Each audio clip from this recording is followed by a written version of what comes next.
Hello everyone, स्वागत है आप सबका learning with Gautam YouTube channel में। तो आज के इस वीडियो में हम करने वाले हैं क्लास 12th हिस्ट्री के यानी कि इतिहास के most important objective question answer को, जो कि आपके आने वाले एग्जाम के लिए काफ़ी ज़्यादा इंपॉर्टेंट प्रश्न रहने वाला है। तो आप लोग वीडियो को अच्छे से ध्यानपूर्वक और लास्ट तक जरूर देखिएगा। तो चलिए शुरू कर लेते हैं फर्स्ट क्वेश्चन से। और पहला क्वेश्चन है हमारा, रामकृष्ण मिशन की स्थापना किसने किया था? तो विवेकानंद जो थे, स्वामी विवेकानंद, इनके द्वारा ही रामकृष्ण मिशन की स्थापना की गई थी। ऑप्शन नंबर ए हो जाएगा विवेकानंद। अगला क्वेश्चन है, वहाबी आंदोलन का मुख्य केंद्र कहाँ पे था? तो वहाबी आंदोलन जो हुआ था इसका मुख्य केंद्र पटना में था। और ये जो वहाबी आंदोलन था इसकी शुरुआत 1830 में ही हो गई थी और धीरे धीरे थोड़ा थोड़ा करके ये जो आंदोलन था ये 1857 तक चला था और 1857 की क्रांति के साथ भी ये आंदोलन समाप्त हो गया था। अगला क्वेश्चन है हमारा, महाराष्ट्र का सुकारत किसे कहा जाता है? तो महाराष्ट्र का जो सुकारत है ये महादेव गोविंद रानडे को कहा जाता है। याद रखिएगा, इंपॉर्टेंट क्वेश्चन है कि महाराष्ट्र का सुकारत किसे कहा जाता है? तो महादेव गोविंद रानडे को। ऑप्शन नंबर डी हो जाएगा। अगला क्वेश्चन है, अलीगढ़ मुस्लिम विश्वविद्यालय की स्थापना किसने की थी? अलीगढ़ मुस्लिम विश्वविद्यालय जो है इसकी स्थापना किसके द्वारा किया गया था? तो सैयद अहमद खां के द्वारा। सैयद अहमद खां के द्वारा अलीगढ़ मुस्लिम विश्वविद्यालय की स्थापना की गई थी। ऑप्शन नंबर ए हो जाएगा। अगला क्वेश्चन है, किसे आधुनिक भारत का जनक कहते हैं? किसे आधुनिक भारत का जनक कहते हैं? तो राजा राम मोहन राय जो है इनको कहा जाता है आधुनिक भारत का जनक, यानी कि ऑप्शन नंबर सी हो जाएगा।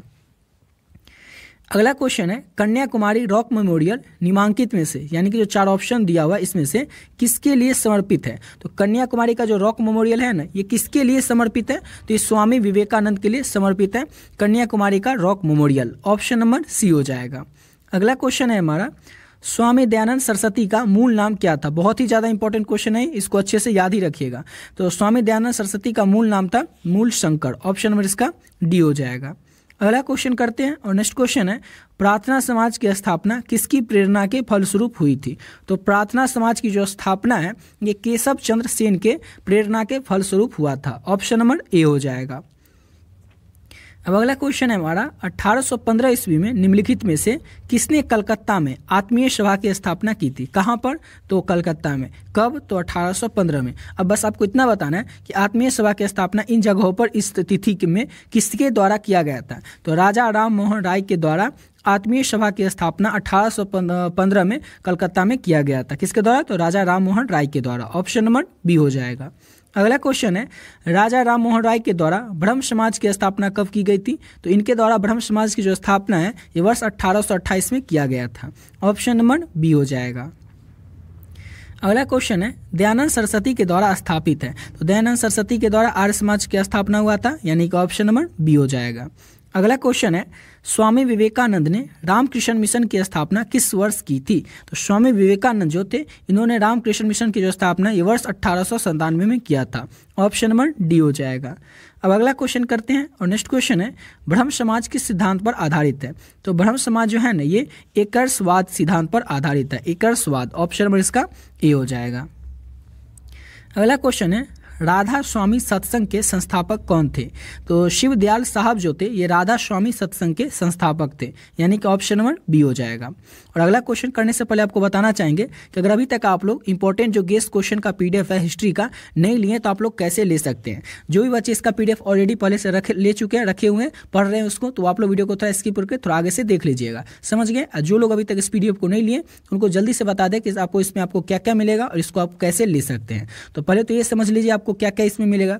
तो आपके पहले ये याद रखना आपको जरूरी है कि हिस्ट्री में आपके टोटल 15 चैप्टर आपको पढ़ना है। 15 चैप्टर में जितने भी ऑब्जेक्टिव क्वेश्चन है इंपॉर्टेंट और सब्जेक्टिव क्वेश्चन है इंपॉर्टेंट, सारा का सारा आप लोगों को इस पीडीएफ में मिल जाएगा। जैसे हिस्ट्री में 15 चैप्टर के जो भी चैप्टर है, हर एक चैप्टर का chapter wise important objective question और chapter wise important subjective question जो है इस पीडीएफ में ऐड किया गया है। और तीसरा जो इसका पीडीएफ है उसमें आपको मिल जाएगा PYQ, यानी पिछले 14-15 साल में, 14 से 15 साल में जो भी क्वेश्चन आपके एग्जाम में पूछा गया है हिस्ट्री के ऑब्जेक्टिव क्वेश्चन, वो सारा का सारा प्रश्न आप लोगों को एक ही पीडीएफ में आंसर के साथ मिल जाएगा। और इतना सब कुछ जो आपको मिल रहा है ये केवल और केवल 20 रुपीज़ यानी कि 20 रुपये में ही मिल रहा है। इतना कम इसीलिए रखें ताकि हर एक स्टूडेंट, हर एक बच्चा जो इस पीडीएफ को ले सकेगा, अफोर्ड कर सकेगा और अपने आने वाले एग्जाम की तैयारी बढ़िया तरीके से कर पाएगा। आपको लेना कैसे है? तो ये नंबर है 7903820891। इस नंबर पर आपको क्या करना है? केवल और केवल 20 रुपये पे कर देना है और उसका स्क्रीनशॉट लेकर के इसी नंबर से जो व्हाट्सएप है उस व्हाट्सएप पर भेज देना है। और भेजने के बाद स्क्रीनशॉट आपको बस एक मैसेज करना है हिस्ट्री, जिससे कि ये पता चल जाए कि आपको हिस्ट्री का PDF चाहिए। जैसे आप पे करके इस नंबर पे 20 रुपये आप स्क्रीनशॉट भेजेंगे, इसी नंबर से जो व्हाट्सएप है उस पर नाम बताएंगे सब्जेक्ट का हिस्ट्री, आपको जो PDF है वो तुरंत मिल जाएगा। और इसमें जितना क्वेश्चन है ऑब्जेक्टिव और सब्जेक्टिव दोनों, अगर आप लोग अच्छे से कर लेते हैं तो आपके एग्जाम में एक भी प्रश्न आपसे छूटने वाला नहीं है। जो भी प्रश्न आएगा उसका 99% क्वेश्चन आप लोगों को इसी PDF से देखने को मिल जाएगा। क्यों? क्योंकि आपके एग्जाम में क्वेश्चन कहीं से भी आएगा तो हिस्ट्री के बुक से ही आएगा। हिस्ट्री में टोटल है 15 चैप्टर। अब 15 चैप्टर का ऑब्जेक्टिव और सब्जेक्टिव जो भी इंपॉर्टेंट है वो तो इस PDF में ऐड कर दिया गया। यानी कि अगर आप लोग इस PDF में जितने क्वेश्चन है ऑब्जेक्टिव और सब्जेक्टिव सारा कुछ को अगर अच्छे तरीके से कर लेते हैं तो आपसे एग्जाम में एक भी प्रश्न छूटने वाला नहीं है। आप लोग एग्जाम में जाकर के सारे प्रश्न को बना करके ही आएंगे। तो जो भी बच्चे इस PDF को नहीं लिए इसको जरूर ले लीजिएगा और इसको लेकर के आप लोग बहुत ही कम समय में और बहुत ही बढ़िया तरीके से अपने एग्जाम की तैयारी कर सकते हैं। अब आते हैं अपने अगले क्वेश्चन पे। तो अगला क्वेश्चन है हमारा और बहुत ही ज़्यादा इंपॉर्टेंट क्वेश्चन है ये कि वेदों की ओर लौट चलो। ये जो नारा है ये नारा किसने दिया था? ये क्वेश्चन कई बार पूछा भी जा चुका है। तो दयानंद सरस्वती के द्वारा वेदों की ओर लौट चलो ये नारा दिया गया था। किसके द्वारा? तो दयानंद सरस्वती के द्वारा। अगला क्वेश्चन है प्रार्थना समाज के संस्थापक कौन थे? तो प्रार्थना समाज के जो संस्थापक है वो आत्माराम पांडुरंग थे। ऑप्शन नंबर डी हो जाएगा। अगला क्वेश्चन है अहमदिया कादियानी 1879 से 90 में किसने आरंभ किया था? इसको शुरू किया अहमदिया कादियानी जो है इसको शुरू किया गया था 1889 से 1890 में। इसको आरंभ आखिर किसके द्वारा किया गया था ये क्वेश्चन आपसे पूछ रहा है। तो मिर्जा गुलाम अहमद के द्वारा ये आरंभ किया गया था, शुरू किया गया था। ऑप्शन नंबर ए हो जाएगा। अगला क्वेश्चन है वर्ष 1914 ईस्वी में बम्बई में सेवा समिति बॉयज स्काउट्स एसोसिएशन की स्थापना किसने किया था? तो श्री राम वाजपेयी के द्वारा किया गया था। ऑप्शन नंबर ए हो जाएगा। अगला क्वेश्चन है हमारा रामकृष्ण मिशन का मुख्यालय कहाँ स्थित है? इंपॉर्टेंट क्वेश्चन है, याद रखिएगा। तो वेल्लूर में स्थित है रामकृष्ण मिशन का मुख्यालय। ऑप्शन नंबर ए हो जाएगा। अगला क्वेश्चन है थियोसॉफिकल आंदोलन की गतिविधियों को भारत में व्यापक रूप से फैलाने का श्रेय किसे जाता है? तो एनी बेसेंट को जाता है थियोसॉफिकल आंदोलन की गतिविधियों को भारत में व्यापक रूप से फैलाने का श्रेय। ऑप्शन नंबर ए हो जाएगा। अगला क्वेश्चन है हमारा एनी बेसेंट भारतीय राष्ट्रीय कांग्रेस के अध्यक्ष कब बनी थी? इंपॉर्टेंट क्वेश्चन है, याद रखिएगा। तो 1917 में बनी थी। कब बनी थी? तो 1917 में। ऑप्शन डी हो जाएगा। अगला क्वेश्चन है वर्ष 1863 ईस्वी में कलकत्ता में मोहम्मडन एसोसिएशन की स्थापना किसने किया था? तो ये अब्दुल लतीफ के द्वारा इसकी स्थापना की गई थी। कब किया गया था? तो 1863 में। अगला क्वेश्चन है हमारा बारदोली सत्याग्रह जो 1928 में हुआ था इसका नेतृत्व किसके द्वारा किया गया था? तो सरदार वल्लभ भाई पटेल के द्वारा बारदोली सत्याग्रह का जो कि हुआ था 1928 में। डेट भी याद रखिएगा क्योंकि डेट भी पूछ सकता है आपसे। इसका नेतृत्व सरदार वल्लभ भाई पटेल के द्वारा किया गया था। अगला क्वेश्चन है हमारा सबसे प्राचीन वेद कौन सा है? वेद 4 होते हैं, सबको पता है, और पुराण 18 होते हैं, ये भी याद रखिएगा। और सबसे प्राचीन यानी कि सबसे पुराना वेद कौन सा है? तो ऋग्वेद जो है सबसे पुराना वेद है। अगला क्वेश्चन है 1899 से 1900 ईस्वी में मुंडा जो क्रांति था इसका नेता कौन था? तो मुंडा क्रांति के 1899 से 1900 के बीच यानी कि इस एक साल के बीच में इस क्रांति के जो नेता थे वो बिरसा मुंडा थे। ऑप्शन नंबर सी हो जाएगा। अगला क्वेश्चन है हमारा अखिल भारतीय किसान सभा के प्रथम सत्र की अध्यक्षता किसने किया था? तो अखिल भारतीय किसान सभा के जो प्रथम सत्र की अध्यक्षता थी वो किया गया था स्वामी सहजानंद के द्वारा। किसके द्वारा? तो स्वामी सहजानंद के द्वारा। ऑप्शन ए हो जाएगा।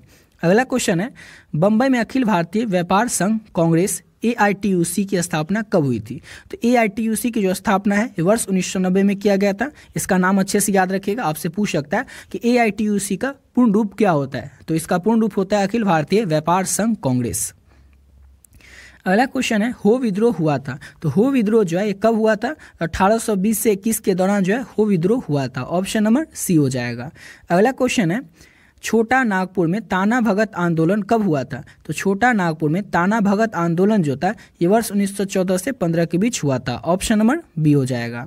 अगला क्वेश्चन है गांधी जी का यानी गांधी का चंपारण जो है किससे जुड़ा हुआ है? किस प्रथा से जुड़ा हुआ है? तो 3 कठिया प्रथा से जुड़ा हुआ है गांधी जी का चंपारण सत्याग्रह। याद रखिएगा गांधी जी चंपारण में कब गए थे? तो वर्ष 1917 में गए थे। अगला क्वेश्चन करते हैं और नेक्स्ट क्वेश्चन है उलगान किससे जुड़ा है? उलगान विद्रोह जो है ना ये किस चीज़ से जुड़ा हुआ है? तो ये बिरसा मुंडा से जुड़ा हुआ है उलगान विद्रोह। ऑप्शन नंबर डी हो जाएगा। अगला क्वेश्चन है खैरवाड़ आदिवासी आंदोलन कब हुआ था? तो खैरवाड़ आदिवासी आंदोलन जो है ये वर्ष 1874 में हुआ था। ऑप्शन नंबर ए हो जाएगा। अगला क्वेश्चन है हमारा, मोपाला आंदोलन जो कि 1921 में हुआ था, 1921 में हुआ था, ये हुआ कहाँ पर था? तो मालाबार में हुआ था। इंपॉर्टेंट क्वेश्चन है, याद रखिएगा। मोपाला आंदोलन हुआ कब था? तो 1921 में हुआ था। और ये हुआ कहाँ पर था? तो मालाबार में हुआ था। अगला क्वेश्चन है, पागलपंथी विद्रोह वस्तुतः एक विद्रोह था, तो ये किस जनजाति का विद्रोह था? पागलपंथी विद्रोह। तो याद रखिएगा, गोंडों का विद्रोह था पागलपंथी विद्रोह। ऑप्शन नंबर बी हो जाएगा। अगला क्वेश्चन है, आधुनिक युग का मनु किसे कहा जाता है? तो आधुनिक युग का जो मनु है ये बी.आर. अम्बेडकर को यानी कि भीमराव अम्बेडकर को कहा जाता है। किसको कहा जाता है? तो भीमराव अम्बेडकर को। अगला क्वेश्चन है, सितंबर 1932 में पूना समझौता यानी कि पूना पैक्ट महात्मा गांधी और किन के बीच हुआ था? काफ़ी ज़्यादा इंपॉर्टेंट क्वेश्चन है, क्योंकि ये सेम प्रश्न आपसे लघु उत्तरीय में भी पूछा जा सकता है कि पूना पैक्ट में आखिर हुआ क्या था और ये किसके बीच हुआ था। तो पहले तो आपको इतना बस याद रखना ऑब्जेक्टिव के लिए कि पूना पैक्ट जो है ये हुआ था 1932 में, डेट भी याद रखिएगा। और किसके बीच हुआ था? तो महात्मा गांधी और भीमराव अम्बेडकर के बीच हुआ था। अगला क्वेश्चन है हमारा, अखिल भारतीय किसान सभा का गठन कब और कहाँ हुआ था? तो अखिल भारतीय किसान सभा का जो गठन है ये वर्ष 1936 में हुआ था और हुआ था लखनऊ में। कहाँ पर हुआ था? तो लखनऊ में हुआ था। ऑप्शन नंबर ए हो जाएगा। अगला क्वेश्चन है, मोपाला विद्रोह के नेता था यानी कि मोपाला विद्रोह के नेता कौन थे? तो मुसलियर जो थे ये मोपाला विद्रोह के नेता थे, यानी कि ऑप्शन नंबर ए हो जाएगा। अगला क्वेश्चन करते हैं और नेक्स्ट क्वेश्चन है, गुजरात के बारडोली सत्याग्रह का नेतृत्व किसके द्वारा किया गया था? तो ये तो आपको बता ही चुके हैं कि लेकिन उसमें अगर आप जैसे ऊपर जो बताया तो उसमें सिर्फ सरदार वल्लभ भाई पटेल ऑप्शन में था, लेकिन यहाँ पर महात्मा गांधी भी है, इसलिए ऑप्शन हो जाएगा इसका सी। ए और बी दोनों, महात्मा गांधी और सरदार वल्लभ भाई पटेल, इन दोनों के नेतृत्व में ही गुजरात में बारडोली सत्याग्रह वर्ष 1928 में हुआ था। ऑप्शन नंबर सी हो जाएगा।